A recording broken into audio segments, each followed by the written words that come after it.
we go. GoodMicWork back at you with your SummerSlam 2015 predictions, as well as a quick look at the August 17th edition of Monday Night Raw. I will briefly get into the show and what we saw on Raw, and then I will run down a match-by-match prediction of this huge pay-per-view coming up this Sunday. And I gotta tell you, when I was putting together my run sheet for this commentary and taking a look at this pay-per-view and these matches, I am actually very excited for it. I have a really good feeling about SummerSlam. Let's briefly touch on last night's Monday Night Raw. Unfortunately, I was not home to see the show live. I wish I would have been. I love being home for go-home Raws, especially for big pay-per-views like this. Wasn't able to see it live, but I did catch the show when I got home, and I was eyeballing the Twitter feed and things like that throughout the show, trying to get an idea of what happened, and I did watch the show in its entirety late last night. I don't want to spend too much time on Raw, but there are definitely some things we need to talk about. I really want to get into my predictions for SummerSlam, but as far as what we saw on the show, really only two major things happened. And that, of course, was the build-up for the two basically main event matches for SummerSlam, Cena and Rollins, and Taker and Brock. The Authority comes out and opens up Monday Night Raw, and Triple H and Stephanie just run down the whole card for everyone. I mean, there are 10 matches on this thing. This is a 4-hour show. This should be a lot of fun. Lots of extra shit tied into this pay-per-view as well. They announced on Monday Night Raw that ESPN will be doing a live sports center from the site of SummerSlam the day of SummerSlam. That's pretty awesome. Jonathan Coachman, Todd Grisham will probably be involved in this. I think this is kind of a big deal. I mean, WWE has always had really big fans over at ESPN. ESPN constantly references WWE, but they've never really covered the WWE as an actual sport ever. Even when WWE was at its peak, ESPN pretty much left them alone. But in recent years, you've seen the relationship between ESPN and the WWE blossom. They've done several of their E60 shows on the WWE, some positive, some negative. We did see the Scott Hall one, and then we also saw that awesome one about NXT. All of the anchors there are huge wrestling fans. They're constantly doing catchphrases when they're calling the highlights and things like that. You can tell that everybody at that network really loves WWE, and I think it's really cool and really interesting that they're going to be doing one of their sports centers on a Sunday morning. I mean, think about that. That could actually translate into a few extra pay-per-view buys. If you have somebody that is casually interested in wrestling, really doesn't watch it or hasn't watched it in a few years, they happen to turn on ESPN on Sunday and see all of this press and all of this coverage of SummerSlam, they might be tempted to fork out the $9 to get the fucking network and watch the show later on that day. So I think that's kind of a bigger deal than people are making it out to be. Also, one of my favorite personalities on television. I'm so sad that he just wrapped up his last show with The Daily Show and is moving on to other things, but Jon Stewart is going to be the host for SummerSlam. Now, I'm not a big fan of celebrities coming in. He's not the only celebrity involved, of course, in this year's SummerSlam, and this is usually not a big deal to me, but I'm a big Jon Stewart fan. I think The Daily Show was absolutely brilliant. I always thought that show really illustrates just how strongly this country is divided between stupid people and smart people. And the fact that he's a WWE fan is really cool, I think. He's not the type of guy that I would expect to like professional wrestling, but he does. And they're bringing him in for SummerSlam. Who knows what he's going to do? I can't see him getting involved in the Cena-Rollins match. That would be really bad. I know he's had some run-ins with Seth Rollins in the past, but as much as I love Jon Stewart, I don't want to see him have anything to do with that fucking title match. I don't think he will. He'll just be there to do a backstage spot or maybe something out in the ring. I don't know. Apparently, he's the host of SummerSlam, so he's got to come out there and do something, and I'll be happy to see him. I got no problem with it. I'm a Stewart fan. So those were two pretty big announcements that we heard on Monday Night Raw. As far as some of the big angles that we saw, I got to start with the contract signing. I highly enjoyed this segment. The first person we hear from is Seth Rollins. He comes out there with the Authority. They got the table and the chairs in the ring, and they're all ready for the contract signing. And Seth Rollins cuts what I believe was a fantastic promo and one of his best since he's been WWE champion. I loved everything he said about Cena. I love the shots he took at him. I even love the shots he took at the Minnesota crowd. He was just being a very good heel, and I think it was one of his better promos. And I was saying to myself, wow, there's no way Cena's going to come out there and be able to top this work by Seth Rollins. But he actually did. This was a great promo by John Cena, and so great, in fact, that he had, 2 or 3 little tiny botches, or he stumbled over his words a little bit during the promo, and he just kept on rolling. You know, some guys get completely eaten alive for that. Think of what happened to Cesaro when he fucked up and said, inside these 4 ropes, or whatever the fuck he said, and the crowd jumped all up his ass. John Cena just kept going like he didn't miss a beat, and the fans got right back in and were sucked right back into the promo in a matter of seconds. He made them forget all about the botch. If you're a fan of professional wrestling, you have to be a fan of promos like that. Rollins and Cena did a wonderful job. Forget about whether you like them or hate them. It's irrelevant. They both did fabulously. And the promo got us thinking too. They were throwing other elements in there. John Cena was basically talking a lot about Triple H and Ric Flair and how Ric Flair mentored Triple H, and Triple H is trying to do the same to Seth Rollins. But unlike Triple H, he didn't have to be his bitch to get over. Really calling out Seth Rollins for being, weak and cowardly and things like that. Sporting some new ring gear, too. This latest shirt that he's got, I forget what it says on the front, but it does reference his 15 world titles on the back. And I'm going to get into my predictions, of course, for this match here in a little while, but it's little tiny things like this that I notice and that I see,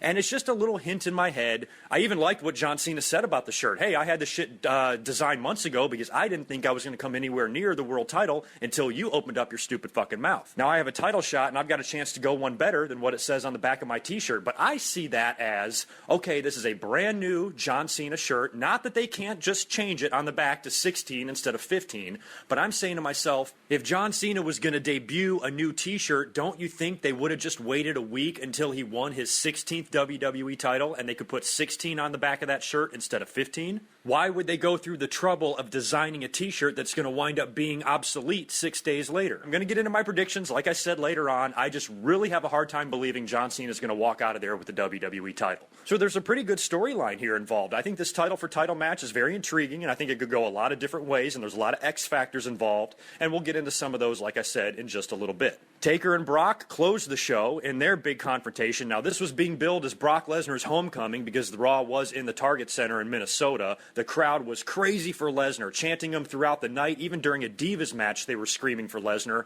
Lesnar and Heyman come out there to a huge pop. Paul Heyman sings. He fucking sings. Puts over Brock Lesnar like $1 trillion and says there isn't a man walking the face of this fucking earth that can get in this ring and take this guy in a fight. I swear to you, I came twice during Paul Heyman's promo. Awesome shit. And they basically ended it with the same way that they ended Battleground. I mean, the lights just went out. They came right back on. Taker's in the ring, nails Brock Lesnar with a low blow, choke slams him, tombstones him, and does the kneel over Brock Lesnar's fallen body. And the show closes with Undertaker's music and the crowd booing the shit out of him because Brock Lesnar's basically the babyface. He's in his hometown. Crowd's going nuts for him. Taker comes out and ambushes Brock, kicks his ass, and the crowd is booing their asses off. And this is another thing. It just gets me thinking. I've mentioned multiple times about Undertaker being heel or possibly going heel, and I can't believe how many people are so resistant to that. They think, no way in hell. People don't want to boo the Undertaker. Sure they do. Undertaker is an icon. I have so much respect for that fucking guy. You know what? It would be an honor and a privilege to watch him as a heel. Nobody has ever changed their character over time more than the Undertaker, the way he constantly reinvents himself. And now this is a guy that's coming out there very vengeful. He wants revenge on Brock Lesnar for ending his streak. He's low-blowed him twice. And he is showing absolutely no mercy, where Brock Lesnar is the guy that's kind of coming out there and wanting to have a face-to-face fight. He's not using any lighting tricks or thunder or lightning bolts or smoke or anything like that. He wants to stand the guy face-to-face and fight. He doesn't need any of that shit. The Undertaker is the one that's using these little tactics to get an upper hand on Brock Lesnar. He's not going to have that opportunity at SummerSlam. This is going to be a man-to-man fight. And I mentioned on Twitter last night, before Raw even started, that I was thinking to myself, I'm like, what would be really cool? Because if this match is the main event, you got to have some awesome drama to end this show. The first match that they had at WrestleMania 30 was not the greatest match we ever saw. I don't think they want to have a repeat of that, of just a straight-up match. You got to add some elements in here. And what if they did something like a double turn? Why not? Have Undertaker beat Brock Lesnar with some help, maybe from Kane, because Brock is probably going to be taking off after SummerSlam, or at least shortly after that for a few more months, because his contract, of course, is structured the way it is. He's not always there. So he's going to have to be written off of TV somehow. So what if Taker does something really heelish, or what if Kane comes back and interferes in the match and they somehow are able to get Brock Lesnar down and defeat him and put him off of television for a while? Because no matter what they do here, I want Brock Lesnar to remain strong. I cannot see Brock Lesnar going into that match and just losing to The Undertaker clean, especially after what we've seen during the build-up. Think about it. Battleground, Taker left Brock laying. Last night, Taker left Brock laying. They had that one brawl in between where no winner was really declared. So really, when you look at it, Undertaker has gotten the better of Brock during this feud. And the go-home show, he leaves him laying right there in the ring, standing over him with his music playing. You think Brock is going to go into that match now at SummerSlam and just lose clean? I don't think that would be a very good idea for WWE and their investment in Brock Lesnar. So this is a really tough match to predict, and we will get into this match much more in detail in a little while when I go through my SummerSlam predictions. As far as what else we saw on Raw, the only other significant thing I can think of besides a handful of matches that just set up the SummerSlam card was Dolph Ziggler's return. He had been rumored to appear earlier on in the day, so when Rusev came out and had his match with Mark Henry, you had to know something was going to go down. There's still no SummerSlam match announced yet, so these guys have got to do something, and they got to do something now. So this was very predictable, but Rusev goes out there and basically squashes Mark Henry in what, like 3 minutes? Lana is out there doing commentary. Rusev and Summer exit the ring to leave. Lana gets in the ring, takes her shoes off. She looks so hot in that red dress, did she not? Holy shit. Calls Summer in the ring and slaps the shit out of her, and then calls Rusev in the ring, challenging him, and then goes to slap him, and I think she does, or Rusev's just standing there, and you're just waiting for Ziggler's music to hit. The fans knew it. They were all chanting, Ziggler, Ziggler. Finally, his music hits. He comes out. A little bit different look. His hair is a little darker. Slides in the ring. Beats the shit out of Rusev. Him and Lana celebrate in the ring, and then backstage they do an interview as they're walking to their locker room or whatever, and they challenge Rusev to a match, or Ziggler challenges Rusev to a match at SummerSlam. We also saw Roman Reigns get a victory over Luke Harper. We also saw Randy Orton and Cesaro beat Kevin Owens and Sheamus in a tag team match. Ryback beat The Miz. Primetime Players and the Lucha Dragons beat New Day and Matadores in another clusterfuck tag team match. Of course, like I said, we saw Rusev beat Mark Henry. Becky Lynch tapped out Tamina. And Nikki, I forgot what Nikki did. I'm pretty sure she won. I'm pretty sure she made one of those new NXT girls tap out in about 3 minutes. Yeah, that's what happened. On to SummerSlam. Here we go. This is going to be fun, guys. 4 hours, big pay-per-view, biggest event of the summer, New York City. I'm excited to watch this thing. I think the card stacks up very nicely. We have 10, count them, 10 matches for this thing. So let's start rolling on through some of these predictions. We're going to start at the bottom and work our way to the top, and we're going to start literally at the bottom. I really don't like the tag team situation right now in the WWE. I like the Primetime Players. I'm fans of theirs. I like the New Day to a good degree. Lucha Dragons are very entertaining to watch. Los Matadores and that little midget bull don't like that tag team at all. They're doing a fatal four-way here for the tag team titles. I honestly don't give a shit who wins, so I'm going to predict the Primetime Players to retain. Why am I predicting that? I don't know why. I just am. And another match that could wind up being very clusterfucky. We got a bunch of divas involved. This is a 9-diva match, I believe. Triple threat between the three factions, Team Bella, Team Bad, and PCB. I love these new girls. I think they're ass kickers. I love what they've been doing so far, but I am not a fan of any of these team names. Team Bad, Beautiful, and Dangerous. Jesus, that's fucking lame. And then PCB is great because, did anybody hear the story of why they changed it from, what was it originally? It was Sorority Sisters or Submission Sorority, something like that. Apparently, that's the same name of some porn website or some shit like that. And the traffic for the website like tripled as soon as WWE started using that term on Raw. Once they got wind of it, they were like, well, I guess we can't use that, and they changed their name just to the initials of all of their first names, Paige, Charlotte, and Becky. But again, that's the best you can come up with, Team Bad and fucking PCB. At least do something fun, like PMS. Remember PMS, Pretty Mean Sisters? That was pretty stupid too, but at least it was funny because it was PMS. But you know who I'm going to predict in this? You got to pick the Bellas in this situation. This is the perfect match for them to get a victory in. This is a multi-diva match. There's no one-on-one shit. There's no titles involved. This can be a match where the Bellas can finally get a victory back because they've been looking like shit. I mean, they have been jobbing to these girls for weeks on TV. You always have to give the heel something back. She's not going to lose again at SummerSlam in a match that involves so many divas. So Team Bella, I see winning this match, and I see the finish being something like, I don't know, Sasha or Charlotte, most likely Charlotte. I think WWE really likes her. They're going to have Nikki in a position where it's just going to be the two of them in the ring. Nikki might be tapped out twice. Maybe Sasha has her beat once, and then Charlotte has her beat once, but the referee doesn't see it, or he's busy fucking around with the 7 other divas in there. And then at the very end, Nikki's able to steal a victory, and her and Brie and Alicia are able to celebrate, and yeah, fuck you, divas, and leave the ring like that. And then whoever the person was that got pinned by Nikki, that could be the person that gets the title shot at Night of Champions. They could even do a 3-way. They're very into throwing all these divas in one pot. So maybe you could do a Charlotte versus Sasha versus Nikki 3-way for the title at Night of Champions. I have a feeling that's most likely where we are going to see the end of Nikki Bella's title reign. I don't see how it can go on too much longer than that. I like that she's holding it a long time. I want her to shatter Divas records. I think that's great. I think she's a really good heel. Everybody just shits on Nikki. She's not the greatest wrestler in the world. She's not Trish or Lita or anything like that, but she's a really good heel. All good things must come to an end, and I think it's going to come to an end at Night of Champions for Nikki, and I will be right there to console her. Another match that I really don't care about, Intercontinental title three-way. This is our third multi-person match in a row here that we're talking about.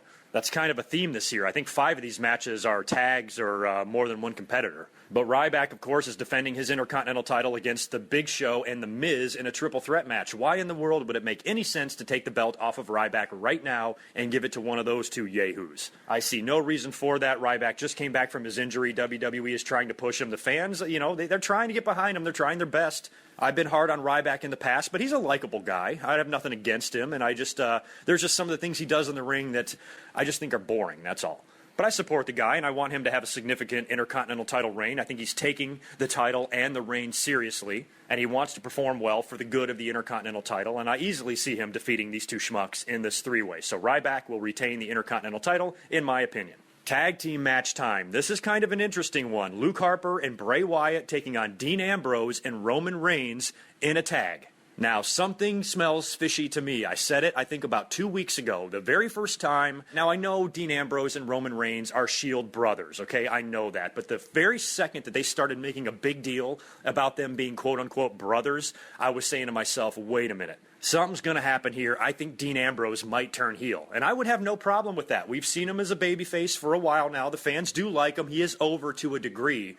But I think Dean Ambrose could be a really fun heel. I think that would be a better way to utilize his personality, to be that way, maybe to be a little darker. He's already kind of a crazy fucker as it is, but give him a loose cannon type gimmick like Brian Pillman had or something like that, and I'd be completely behind a Dean Ambrose heel turn, and I actually hope it happens. And if that does happen, I don't know if that means Ambrose will necessarily join the Wyatt family. I don't think it's going to be like that. I just think he's going to turn on Roman Reigns, and the two of them can feud together this fall, because you got to see what the WWE is doing with Roman Reigns. They're just keeping him busy, and I am becoming a bigger fan of Roman Reigns with each passing week. It started at WrestleMania 31 when he went out there with Brock and had a great match. I don't care what you fucking say about Roman Reigns. That was a great match. He sold well. I loved everything he did. He was on the biggest stage in the WWE, and he came through. Put on a great match with Brock. And I really think this guy is going to be a big player in the world title picture at WrestleMania 32.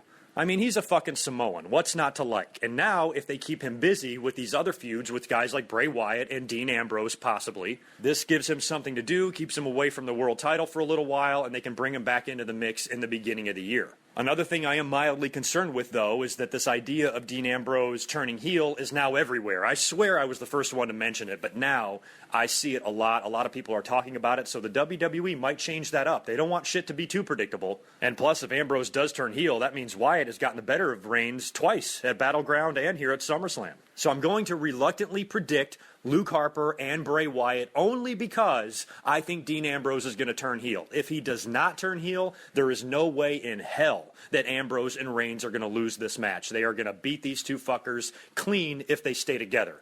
But if Ambrose turns heel, then yeah, definitely Harper and Wyatt are going to win this thing. And I was also thinking, too, there's so many matches here. Match placement is very important. I've mentioned that at some WrestleManias that have, really big cards. You can't see crazy shit happen in every match. You have to just have some matches that are just there to be matches. You can't reinvent the wheel in all 10 of these contests. You got to just have some things that are straight up. So that's why I think this match could just be an easy victory for Reigns and Ambrose. But what if they put it first? What if this match opened the show? What SummerSlam was it? What year was it where, wasn't it like D'Lo and Jeff Jarrett or something like that opened up SummerSlam? Was it 1999 and Mark Henry returned and then turned heel? And I remember the fans popping hard because the crowd was hot. The show had just started. This isn't something you want to have just smack dab in the middle of all these matches where it can, maybe be forgotten. If you open the show with something like this, that could be the way to do it. If they don't open the show with that match, I think they need to open with Randy Orton and Sheamus. Because here again, Sheamus is the Money in the Bank holder. If you get this match out of the way early enough, that plants the seed in the fans' head that we could get a Sheamus appearance later on in the night. And I see a very similar situation like we saw with Seth Rollins and Randy Orton at WrestleMania. I say Randy Orton wins this match. Sheamus can lose as many times as he wants because if he's going to be the new WWE champion, it doesn't matter if he loses now. He's got the briefcase. Once he gets the belt, none of those losses matter. Although, as I'll talk about later on when I discuss all of the possibilities for the World Heavyweight title match, there is a scenario here where Sheamus could actually win. I could see him beating Randy Orton. And then the announcers could be like, wow, Sheamus is on a roll. Could he possibly cash in tonight? And then he'll go on to cash in unsuccessfully. So basically, Sheamus wins. If he fails at the cash-in, Sheamus loses. If he wins the cash-in is the way I see it. But I'm still going to predict Randy Orton. Owens and Cesaro, might as well talk about that match next. I love that these guys are getting a one-on-one match at SummerSlam. That's awesome. Again, it's all about match placement here. I think this could be another big candidate to open the show. I think if you have a good in-ring wrestling match to start out SummerSlam, just get these fans into it and get them jacked right off the bat. And of course, Kevin Owens has got the match the night before at TakeOver where he's going to be challenging for the NXT title. I don't expect him to win that. I don't think anybody does. But I think I'm going to predict him to win at SummerSlam. I like Cesaro, too. Actually, I've said a lot of good things about Cesaro. I prefer babyface Cesaro over heel Cesaro. Fans really want to cheer this guy. They love him. They love his in-ring work. So let the fans cheer that stuff. If you try to make him a heel and try to make him cut promos, that's where he fucks up. Keep him a babyface, put him in kick-ass matches, and I dare say I like Cesaro a little bit more than Kevin Owens. I love Kevin Owens, don't get me wrong. I love that the WWE brought him up to the main roster so quickly. Yes, part of that was probably due to Sami Zayn's injury. I think he was set to come up.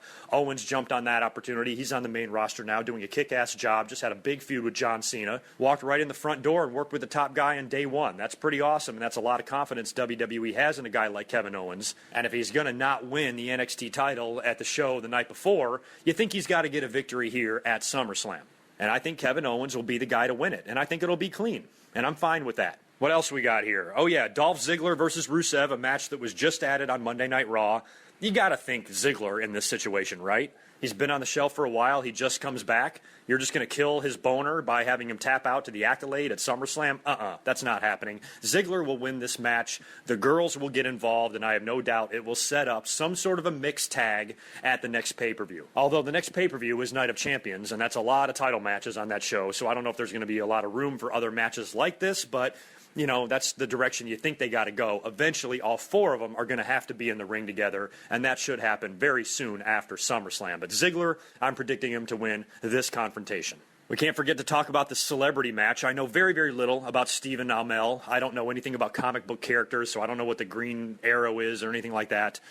So he's teaming with Neville to take on Stardust and King Barrett. The guy seems like a pretty decent athlete. He got in that ring pretty good the other week on Raw when he attacked Stardust. He definitely does not seem like a clueless celebrity. He seems like somebody that actually likes pro wrestling, and I'm hoping the guy performs well. Every now and then we see something like that. We see a celebrity get in the ring like, wow, they fucking took this shit seriously and did a really good job. I'm hoping he will be one of these people, and the prediction for this match is easy. How is it going to go any other way other than Neville and Stephen Amell winning this match? Of course they're going to win. King Barrett just wrapped up a feud with a guy that brought a plunger to the ring every week. Okay? This guy ain't going to do shit. Neville and Amell are going to win this match easily. I also read that they brought back the Bad News Barrett character on a house show. Why the hell did they ever drop that to begin with? The fans popped for it every time it happened. He was very good at it, and you're going to just say, nope, we're not going to do that anymore, and we're going to make him King Barrett, a gimmick that I fucking hate. Congratulations, Mabel. You're no longer the worst king in WWE history. That belongs to Barrett now. So I can't see him getting any sort of a victory, and especially over a celebrity at SummerSlam. They're just putting him in there because he knows what he's doing. He's safe. He'll take care of that kid and make sure that nobody hurts him. And then after that, let's do something else with this guy, please. Put him back in that Bad News Barrett character. Have him say he has some bad news and give him the gavel and the podium and the music and all that shit.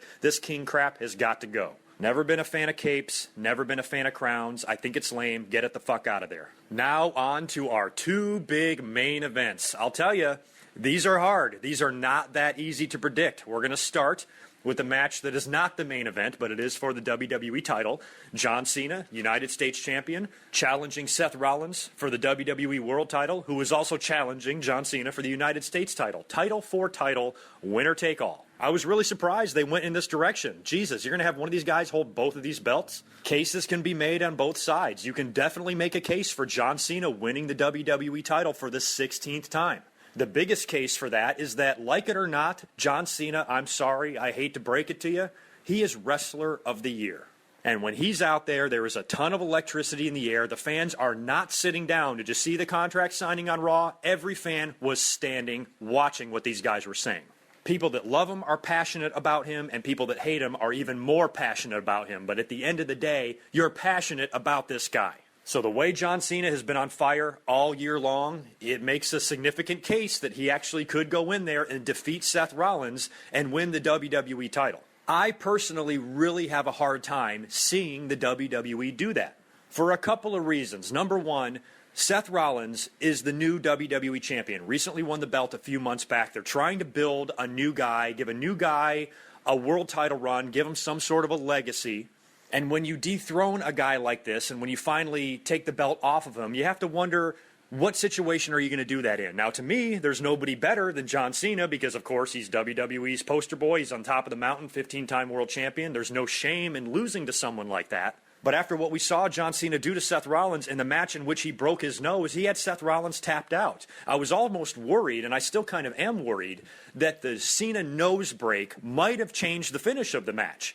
Because if that would have never happened, think about that match on Raw a couple weeks ago. If John Cena never would have broke his nose, the finish would have ended the same way. He would have had Seth Rollins tapping out. They would have gone on with their build-up for SummerSlam. They would have had their match, and Seth Rollins would have come out of it with the title. Or at least John Cena would not have come out of it with the title. There's a lot of things to tie in here, including Sheamus, so we'll get into that here in a minute. But I didn't see any way, the way everything was going, for Seth Rollins to lose the title to John Cena. Think about what type of character Seth Rollins is. He is a delusional bastard, and I love heels like that. He is talking about having statues erected of himself on Raw last Monday. He said, when I beat John Cena at SummerSlam, I need a statue next to Bruno and Andre. That's fucking ballsy. Really, Seth? You got a statue next to Bruno and Andre because you beat John Cena? Fuck. Where's Carlito's statue then, okay? Anybody can beat John Cena once. I think you're getting a little bit ahead of yourself here, but I love the opportunity for Seth because if he is able to escape John Cena at SummerSlam and still hold the title, think about what that does. I compared him to Chris Jericho a few weeks back. Remember when Jericho was saying after he beat Austin and Rock in the same night, he didn't shut the fuck up about that for 10 years. Imagine if Seth Rollins is able to defend his WWE title against Brock Lesnar and John Cena back-to-back and still come out of that with the belt. I think that is something that could help his legacy. And when he is no longer the WWE champion and he goes on to cut promos in future feuds, he can always refer back to, I won the WWE title in the main event of WrestleMania, defeating Brock Lesnar and Roman Reigns. I successfully defended my title against Brock Lesnar, against John Cena. And he can roll on through all of his accomplishments. To me, I think that makes the most sense. I am 100% behind the idea of keeping the title on Seth Rollins. I don't even want Sheamus to take it. I like Seth Rollins. I like him with the authority. I don't know why people give him shit. He's booked this way for a reason. He's the WWE champion. It doesn't matter what he does. He's the WWE champion. It's not like we have two belts anymore. Well, one belt doesn't mean anything. He is the champion. And in most of his matches so far, his opponents are getting the better of him. Even Neville had his number a couple of weeks ago on Raw, had him beat twice. Randy Orton had him beat last week after a great RKO that was interrupted by Sheamus. John Cena tapped him out a few weeks back. You're going to put him in SummerSlam and just have him tap out to the STF in the middle of the ring clean? I think we've all learned enough from the past two SummerSlams to say that that is not an absolute guarantee. I don't see the point of that. Yes, I think John Cena has had a great year, and yes, I could easily see him winning the title for the 16th time and holding up two titles, but to me that makes no sense. Keep the belt on Rollins. John Cena, if he is going to tie Ric Flair's record, he's not going to do that in a semi-main event. He's going to do that in the main event. And I also mentioned a couple of weeks ago about the possibility of maybe WWE giving John Cena the belt, but then Sheamus coming out and cashing in on John Cena. That will give John Cena his 16th title reign without having to suffer through an actual title reign that lasts weeks and months. It's only going to last 5 minutes. And now the next time he comes up for a WWE title shot, it will be to break the record. So that is definitely a possibility they could go in. The one thing I am almost certain of, however, is that John Cena will not defeat Seth Rollins clean in the middle of the ring because he already did that a couple of weeks ago on Monday Night Raw. I do not see him coming out the next night on Monday Night Raw with both titles and basking in the glory and cutting a promo. I think John Cena either wins the WWE title and then immediately drops it to Sheamus, or he loses to Seth Rollins in some way, shape, or form. And here's another idea that I wouldn't mind seeing, and I think it would do a lot for the legacy of Seth Rollins, and it would do a lot for his bragging rights. We've talked a lot about Sheamus, about coming in and cashing in the Money in the Bank.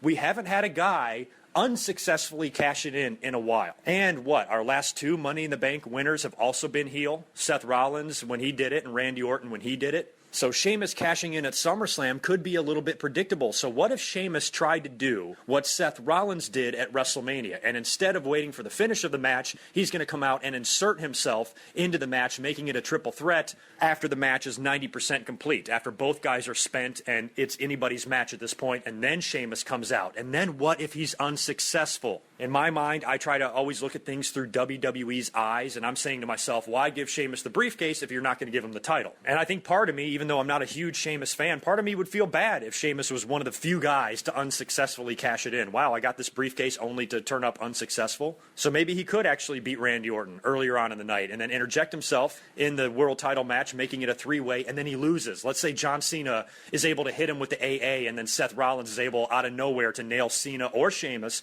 with the pedigree and get the pin and escape a pay-per-view, another pay-per-view, a big pay-per-view like SummerSlam with the WWE title. And then imagine that motherfucker on Raw the next night with both belts, talking about how he beat John Cena and Sheamus in the same match on the same night, just like he did at WrestleMania 31. And if you think about it, that could be another way to get out of these titles, of one of these guys holding on both titles. Let's say that scenario happens. Let's say Sheamus comes down and makes it a triple threat match. If Seth Rollins pins Sheamus, does that mean Seth Rollins wins the United States title? If Sheamus has a Money in the Bank contract, that contract should only be for the world title. So if Sheamus gets into the match and Seth Rollins beats him, Cena keeps his belt, does he not? I don't see how he could lose it. So that could be an out for them. That could be an easy way for them to get out of this whole thing without one guy holding both belts.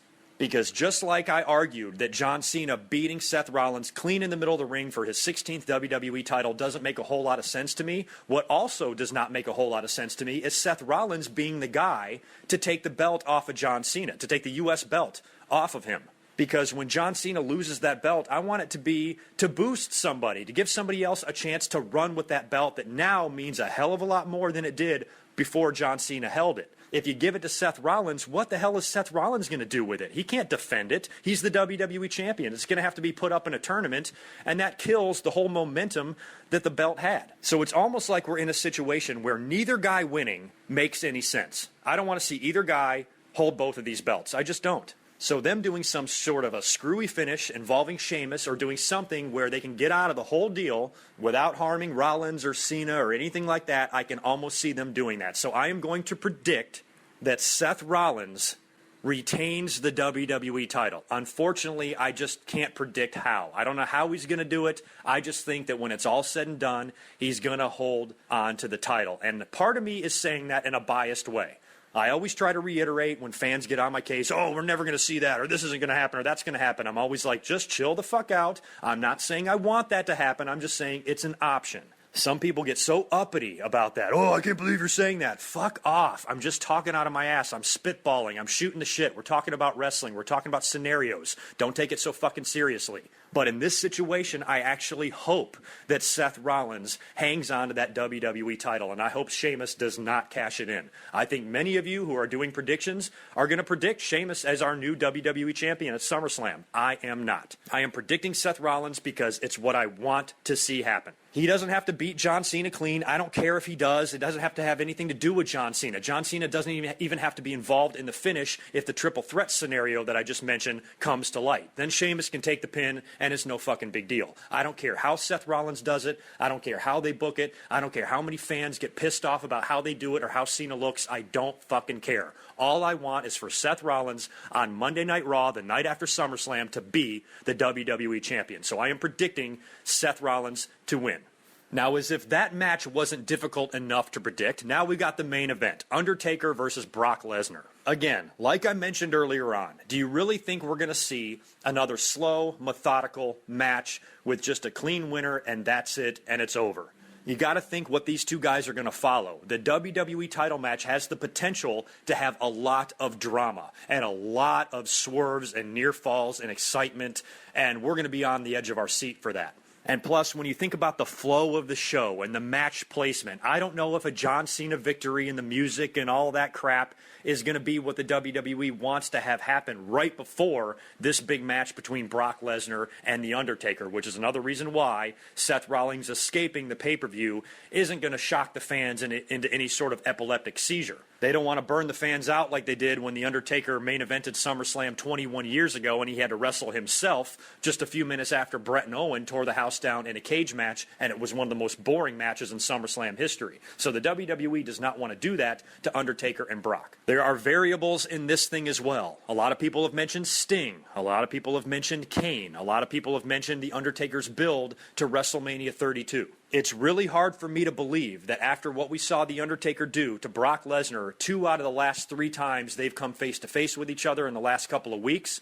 I have a hard time believing that these guys are going to have a match, that Brock Lesnar is going to get tombstoned, and Brock Lesnar is going to get pinned, and Undertaker is going to close the show victorious after defeating Brock Lesnar clean. I can't see that happening. I mentioned earlier the idea of the double turn. Unfortunately, you don't have a whole lot of wiggle room to play with here because this is not a no-holds-barred match or a no-disqualification match, but if they were able to find a way to get Kane out there, maybe to attack Brock Lesnar when The Undertaker's got the referee tied up doing something. The two brothers can have Brock completely beaten down, but yet he keeps coming back. He keeps kicking out. The fans are getting more and more behind him with each time that Brock Lesnar survives another attack by The Undertaker. Maybe he kicks out of a tombstone or two, which I'm sure we will see. And maybe take the fans on one of these rides where throughout the duration of the match, their opinions of the guys start to change. What would be wrong with that? What would be so wrong with The Undertaker having a really fun heel run? He doesn't have to retire as a heel. He could always retire as babyface. I don't give a shit. But for him to be a darker type of character, maybe a little bit more evil. I loved the big evil character back in the day. I also liked the biker Undertaker. I didn't have any problem with him either. So if he went back to some of those roots, and if he's going to stay on television maybe for a little bit longer and Brock Lesnar is going to leave, I can completely see something like that happening where the fans, nobody's ever going to boo The Undertaker and think he's a piece of shit, but he can definitely play the role of the heel. He's already been doing it for the past few weeks. So if they did something like that where, they take you on a ride, they tell you a story to where the fans have a different opinion of each guy by the time the match is over, I would love to see that happen. A lot of people have also mentioned Sting. Sting could interfere in this match. Now, that's fine. I'm really hoping that the WWE does go with Undertaker and Sting at WrestleMania 32, and if they had some sort of a stare down or a confrontation here at SummerSlam that will lead up to that big match next year, it's not like I'd be upset to see that, but my problem with that is, why the hell does a beast like Brock Lesnar need help from a 55-year-old man to win a match against The Undertaker? He doesn't need anybody's help. I don't want to see Undertaker have Brock Lesnar beat, and then Brock Lesnar is able to beat him because Sting makes an appearance or something like that. Brock Lesnar doesn't need help to beat The Undertaker. He can easily beat him clean. So the Sting thing I have a hard time wrapping my head around just because I don't know if it really makes much sense. I still hope they go with Taker and Sting next year, but maybe their confrontation can take place somewhere else, like maybe Survivor Series. If they were to bring Sting out, hell, they are in New York. The fans would probably pop for it hard, but I'd like to see him do something different. You know how The Undertaker can be all spooky? Like what if Sting does it to him this time? Exactly like what Undertaker did to Brock when he sabotaged his title reign. Maybe Undertaker does have Brock beat, and then the lights go out. And then when the lights come back on, I don't know, can you teach a crow to fly? Like, what if they got a crow to come down and, land on the ring ropes and just stare at Undertaker, and then he's kind of sitting there like, what the fuck is this about? And then Brock Lesnar picks him up, scoops him up, nails him with the F5, gets the pin, leaves the ring, and then Sting comes out and makes an appearance, and him and Undertaker have a stare down, something like that. That probably would be pretty fun to see, but at the same time, Sting has lost his only match he's ever competed in the WWE. So for him and Undertaker to have some sort of a big confrontation at SummerSlam this far ahead of WrestleMania, with their limited schedule, it's not like it's too much time to build for that match because they can both be off TV for months at a time. They don't have to see each other every week or anything like that. But I still think if they're going to go with Taker and Sting at Mania, their confrontation and the build for that match will begin a little bit later than SummerSlam. And that's just my opinion. I could be completely wrong. Sting could show up in that main event easily. I could definitely see it happening. I just kind of hope that it does not. And here's another factor to think about. Do you think we'll see a third match? That could be possible, because think about it. Think about if The Undertaker wins in a dastardly way, or if Brock does the same thing. What if this match is not clean, which I don't believe that it will be? Or not completely clean anyway, let's put it that way. But let's say, Kane returns, and Brock Lesnar gets completely destroyed by the Brothers of Destruction. You think Brock is just going to go away after that? Yes, he's going to go away for a little while and be written off the TV, but when he comes back, you think he's going to just completely ignore The Undertaker and not have any care in the world about any sort of revenge? Fuck that. He's going to want to get his hands on The Undertaker, so could we see a match at WrestleMania 32 again between the two of them? Some fans might not want to see that. I'm not saying I do. I'm just saying maybe it could happen. Maybe it could be a rubber match. Maybe Undertaker could lose again to Brock Lesnar. Maybe he does defeat him clean here at SummerSlam. And then Brock Lesnar comes back and he wants revenge for that loss, challenges Undertaker at WrestleMania 32, and Paul Heyman is so incensed about how Brock Lesnar lost at SummerSlam that he says, Undertaker, we want your career on the line. We took your streak. Now we're going to take your career.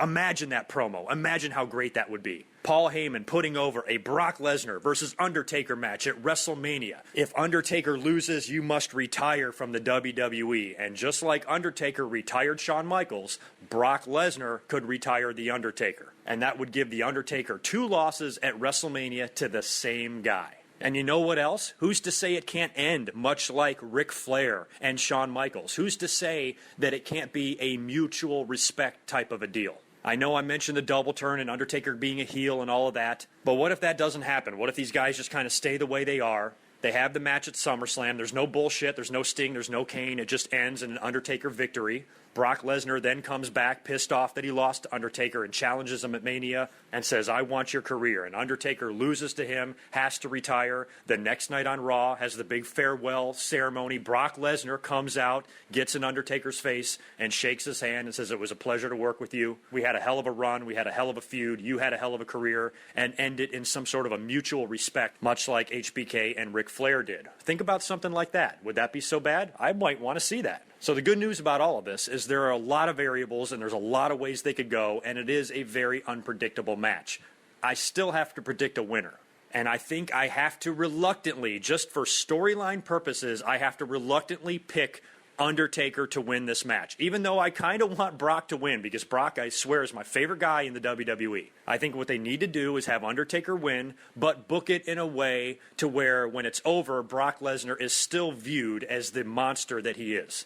Nobody's going to lose respect for Brock Lesnar after this match. He may go down to The Undertaker. He may lose. It might be clean. It might not. But at the end of the day, the fans are still going to believe that Brock Lesnar is the ass-kicking beast that he always has been. If WWE can do it in a way like that, I've got no problem with Undertaker winning. I think that puts me a nice even, like 5-5 on my heel to babyface ratio as far as winners and losers here.